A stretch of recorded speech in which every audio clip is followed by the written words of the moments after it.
I am Dr. Bahia Muhammad. I am an associate professor of criminology at Howard University in the Department of Sociology and Criminology that rests itself in the College of Arts and Sciences.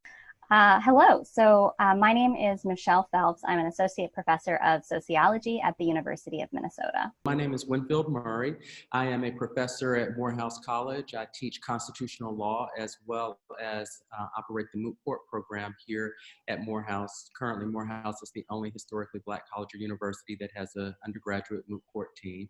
And I'm also a practicing attorney. Hello, my name is Cynthia Neal Spence. I'm an associate professor of sociology at Spelman College and also the director of the social justice program at Spelman. My areas of specialization are law and criminology. I spend a lot of time focusing in on the ways in which marginalized communities and minoritized communities engage the legal system.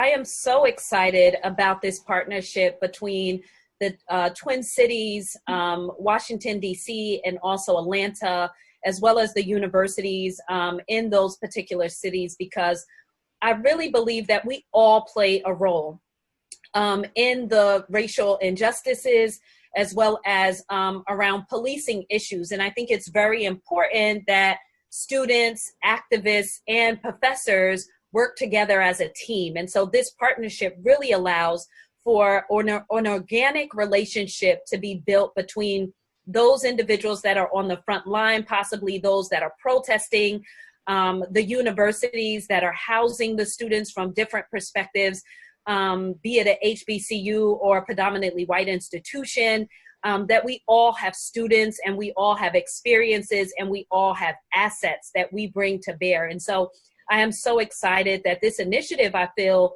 will be laying the foundation for sustainability in our cities. And I think when we think about sustainability, when we think about racial justice, and when we think about policing, we all know that doing it together will allow us to sustain the movement, but also allow for strength among each and every one of us. So I'm definitely very excited about it. It's great that there's going to be more than one, so it allows us an opportunity to work, in the beginning and then move forward.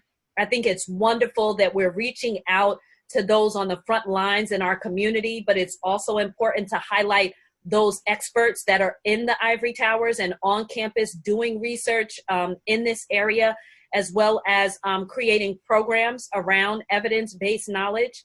And then more importantly, I love that students are invested from all of the campus on all different levels. So it's great to have you all conducting the interviews.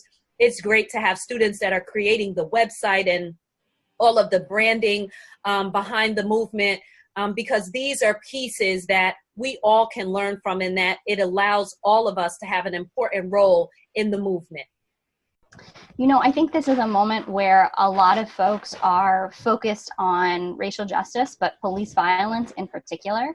And for those of us who have been involved in studying these phenomena, for those of us who have been involved in advocacy and activism around police violence, these are not new issues, but they are there's a moment now, I think, of a reckoning with the Trump presidency and with the pandemic that feels different to a lot of people than earlier moments of activism around police violence. And it feels like there's a real sense of momentum right now around really reimagining public safety in broadly defined terms. The fact that we're seeing New York Times op-eds about abolition today, right, is something that I think many of us couldn't have imagined a couple of years ago. And so that work ultimately will fall to all of us, right? It's not just about city leaders. It's not just about police departments. It's not just about state and federal leadership. It's also about all of us, right? It's about who we vote for, who we support, when we call 911, how we interact with our neighbors. And so I think this is a moment for really transformative public education and public engagement. And I think this is a moment to take advantage in some ways of the fact that there is so much public interest to really push forward the conversation on policing and police reform and police transformation. Because I think that it gives, first of all, I love the idea of a cross exchange of ideas and just to hear about what other people are doing and being able to expose people to some of my own experiences and what I've accomplished. I think that that sort of exchange of information is always great. It's always important, and it always has value. So I was really excited to be a part of this. I don't know if you're aware, but I was a prosecutor in the city of Atlanta for years, and I had the opportunity to head up or spearhead Atlanta's community court, which sought to reduce the rate of recidivism through alternative sentencing.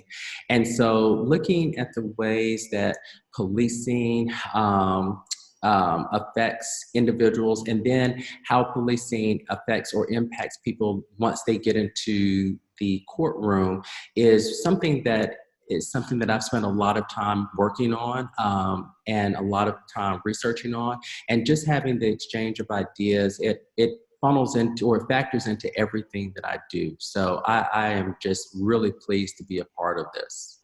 I'm excited about this collaboration because I don't get a chance to teach much about policing and policy and justice issues. Certainly I have in the past, but I've not had the opportunity to do so in a way that I'm specifically focusing in on policing.